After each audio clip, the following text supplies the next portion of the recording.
Em nome do Pai, e do Filho, e do Espírito Santo. Amém. Naquele tempo, Jesus voltou ao templo.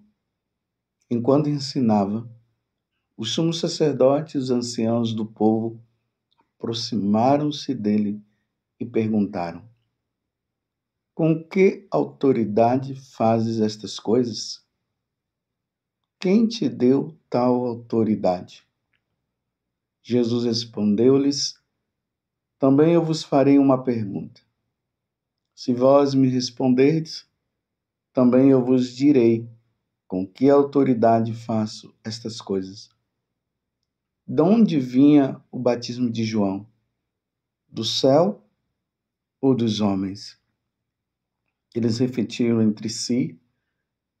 Se dissermos do céu, ele nos dirá: por que não acreditastes nele? Se dissermos dos homens, temos medo do povo, pois todos têm João Batista na conta de profeta. Eles então responderam a Jesus: Não sabemos. Ao que Jesus também respondeu: Eu também não vos direi com que autoridade faço estas coisas. Palavra da salvação. Glória a vós, Senhor. Meus irmãos e minhas irmãs, estamos agora nessa terceira semana do Advento. Estamos aí praticamente nos aproximando do Natal. E o evangelho de hoje, que está em Mateus 21, do versículo 23 até o 27, nos apresenta mais uma vez os sumos sacerdotes e os anciãos do povo perseguindo Jesus. Eles estão realmente decididos a matar o Senhor. Aí o evangelho começa assim. Jesus voltou ao templo. Enquanto ensinava, os sumos sacerdotes e os anciãos do povo aproximaram-se dele e perguntaram: com que autoridade fazes estas coisas? Quem te deu tal autoridade? Bem, para nós entendermos o questionamento que os sumos sacerdotes e os anciãos do povo estão fazendo a Jesus, nós teremos que voltar alguns versículos atrás e nós veremos o quê? Jesus entrando no templo de Jerusalém. Por isso que aqui está dizendo Jesus voltou ao templo. E o que foi que aconteceu? Jesus se deparou com uma situação muito difícil. A casa de Deus, o templo, que foi feito para o homem rezar, para oferecer sacrifício a Deus, virou uma baderna. Jesus até disse que virou uma casa, um covil de ladrões, porque os cambistas estavam trocando a moeda ali do povo, né, pela moeda sagrada, vendendo pombas, pombos, tudo. Era uma confusão. E Jesus viu que o intuito pelo qual o templo foi construído estava se desviando. A casa de Deus é para adorar a Deus, é para oferecer sacrifícios, como eu disse há alguns minutos atrás. E não estavam fazendo a coisa correta. Então Jesus pegou um chicote e saiu batendo em todo mundo e mandando todo mundo embora. Depois Jesus sai, ele retorna, e aí agora as perguntas, agora dá para nós entendermos o porquê que eles estão fazendo essas perguntas a Jesus. Com que autoridade você faz isso? Se Jesus não era um sumo sacerdote, não era um doutor da lei, para ele Jesus não era nada. Então como é que Jesus chega ali e faz uma coisa dessa? Embora eles soubessem que estavam errados. Mas vejam, não queriam mudar de vida. Então Jesus, o que é que Jesus faz? Uma vez que eles fazem essa pergunta querendo prejudicar, aí Jesus também faz outras perguntas para que eles possam responder e aí Jesus dizer. Só que graças a Deus, nós cremos que Jesus é Deus e Jesus tem toda a autoridade. Quando Jesus ele retorna para a casa do Pai após a ressurreição, ele diz: toda a autoridade foi me dada no céu e na terra. Está lá no capítulo 28 do Evangelho de São Mateus. Então, Jesus tem autoridade. E Jesus ele veio justamente para colocar tudo em ordem. E uma das coisas que estava em desordem era o culto que se deveria prestar a Deus. Então Jesus foi lá e deu uma para que eles pudessem entender que eles estavam errados. Mas vocês viram a artimanha deles? Não quiseram responder? Porque olha bem o que é que estava por trás de cada pergunta. Quando ele diz assim, se dissermos do céu, ele nos dirá, por que não acreditastes nele? Ou seja, eles não quiseram se converter. O batismo de João era de conversão, para acolher o Messias. Era isso que João Batista estava fazendo. Era esse trabalho. Por isso que nós vimos esses dias as pessoas ali, no evangelho de ontem mesmo, as pessoas se convertendo, mudando de vida, perguntando para João Batista o que nós devemos fazer.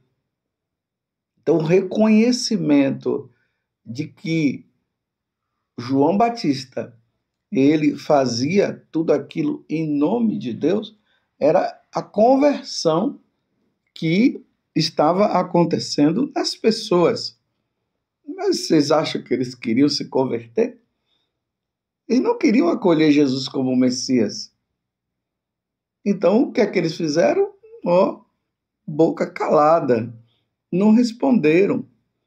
O batismo de João era de conversão, para acolher o Messias. Então, se eles respondessem que era do céu, eles se acusavam de infiéis a Deus. E você acha que eles queriam reconhecer que eles estavam sendo infiéis a Deus? Diante do próprio Deus que estava ali, que eles não queriam reconhecer e permitindo que a casa de Deus virasse uma baderna? Estão entendendo? Se acusavam de infiéis a Deus. Se dos homens temiam o povo que tinha João como profeta.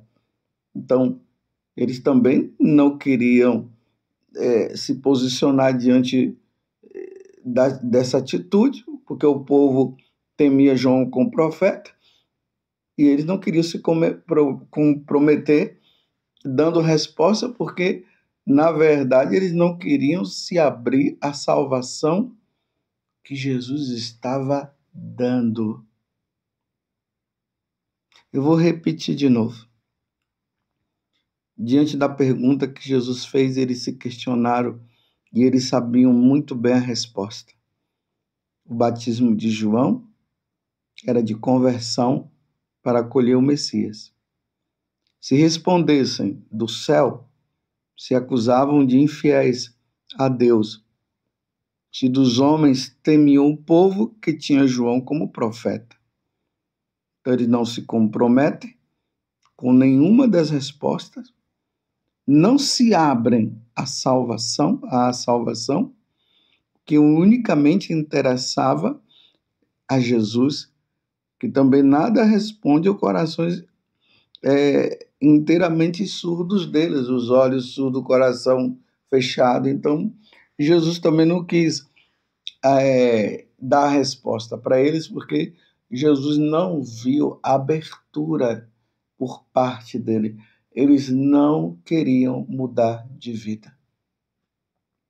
Tem uma passagem lá no Evangelho de São Lucas, que agora eu não me recordo muito bem da passagem, mas Jesus fala para esses fariseus, os doutores da lei, que eles frustraram toda a salvação que Deus tinha dado para eles.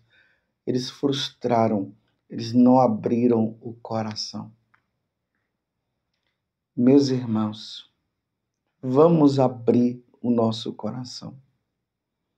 Quem já está com o coração aberto, persevere. Quem está com o coração fechado, reconheça as suas limitações, reconheça que você precisa de conversão, volte-se para Jesus. Jesus está voltando.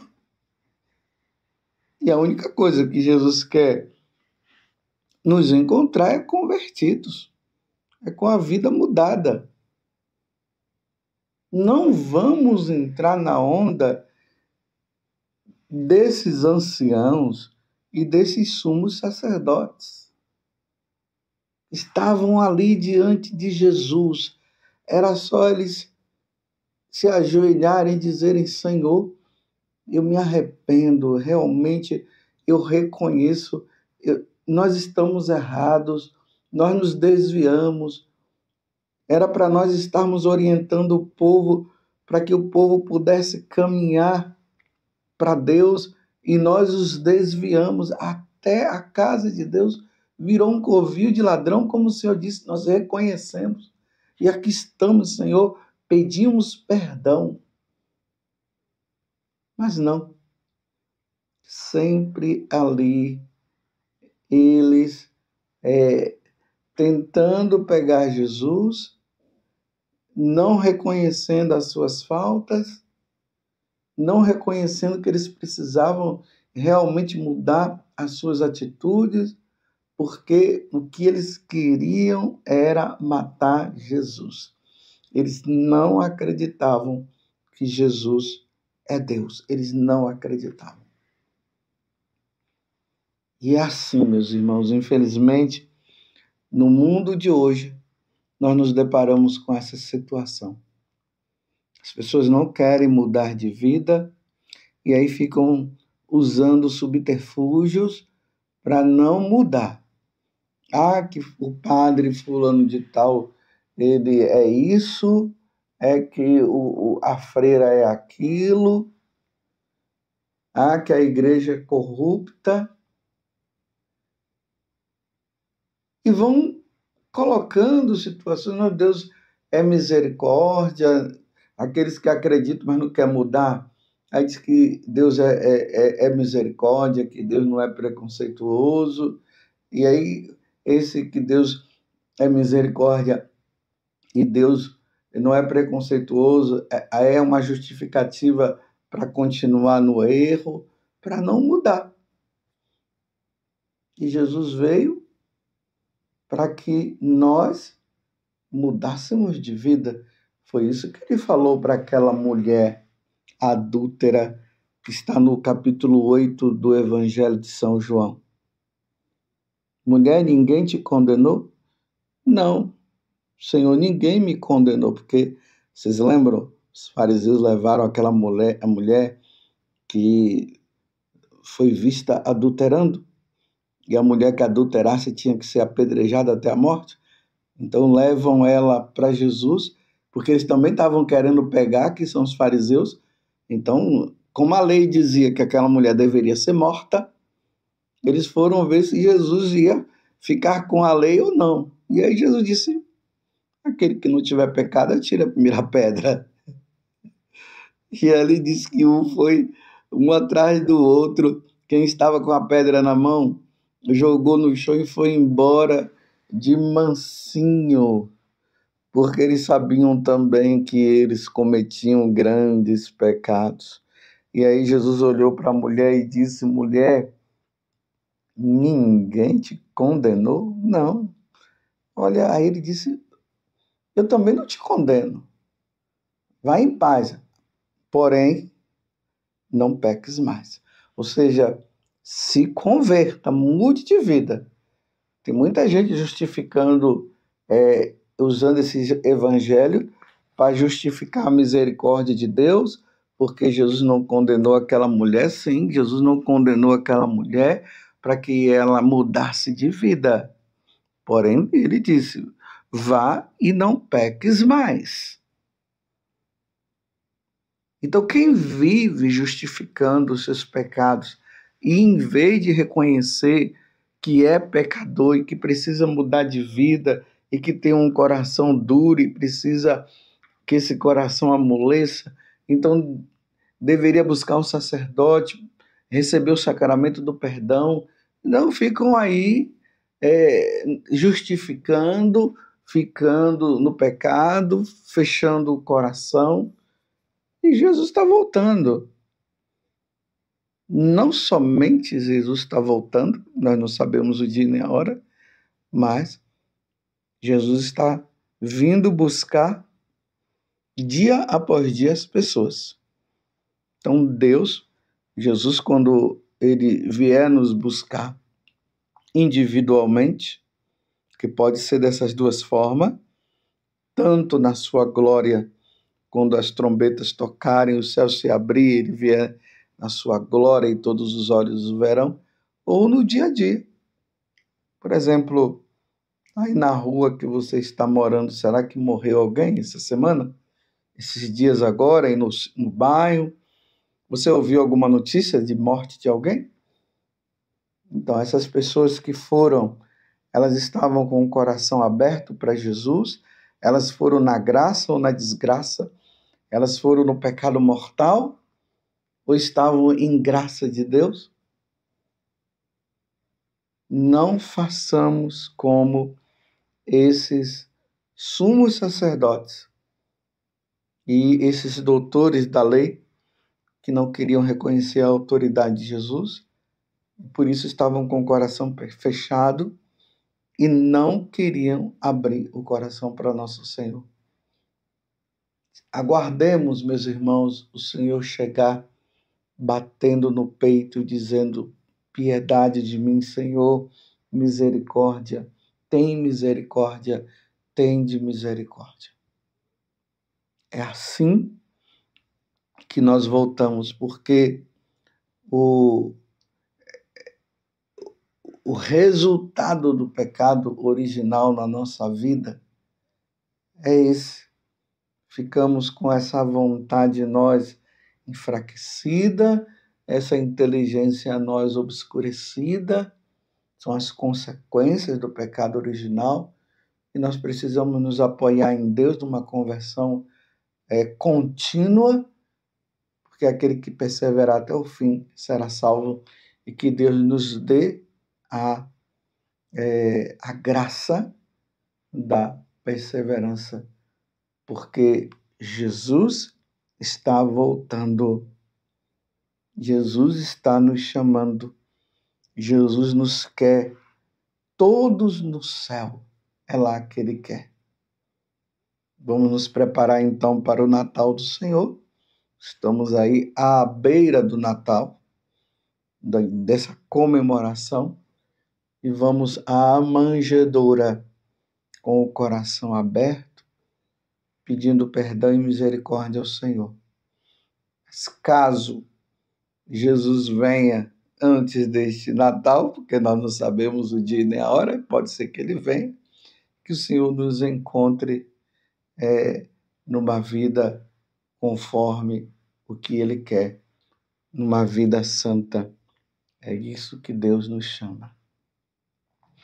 Louvado seja nosso Senhor Jesus Cristo, para sempre seja louvado, e a sua mãe, Maria Santíssima. Ó Virgem Santíssima, não permitais que eu viva e nem morra em pecado mortal. Em pecado mortal eu não hei de morrer, porque a Virgem Santíssima há de me valer. Valei-me, Virgem Santíssima, e desça sobre vós A bênção de Deus Todo-Poderoso, Pai, Filho e Espírito Santo. Amém.